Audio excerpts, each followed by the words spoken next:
आज आम बनवा पूरा स्ट्रीट स्टाइल गुगनी चाट जहाँ की खाइबा को अति स्वादिया होता है। आउ थरे बनइले बार बार बनइबे मार्केट रु चाट खाइबा भूली जिवे।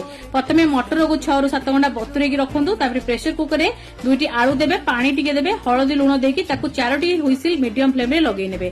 तापरे कड़ाई रे टिके तेल जीरा हेंगू धनिया गुंड काश्मीरी लंका गुंड देकी हल्का भाजिकी गुगुनी को देदेबा। तापरे भला भाबरे मिक्स करबा। तापरे आलू जो सिझेइथिले ताकू चकटिके एडी देकी भला भाबरे मिक्स करबा। तापरे जीरा लंका गुंड टिके गरम मसला देकी भला भाबरे मिक्स करनबा। तापरे गुगुनी को गोटे प्लेट को काढी सेथिरे किछि काकुडी छोट छोट कटा हितबा देबे। तापरे टमाटर देबे टिके गाजर कोरा देबे बीट कोरा देबे नड़िया कोरा देबे पियाज कटा देबे धनिया पत्र देबे ग्रीन चटनी आउ टिके रेड चटनी ऊपर पकेबे लेंबू रस हल्का पकेबे। तापरे एठी मु देइथिली किछि मक्का चिप्स आउ नाइलन सेव को तापरे ऊपर टिके जीरा लंका गुंड चाट मसाला आउ कळा लुण को दे देबे कंचा लंका किछि ऊपर दे देबे। तापरे आकु गरमा गरम सर्व करिवे।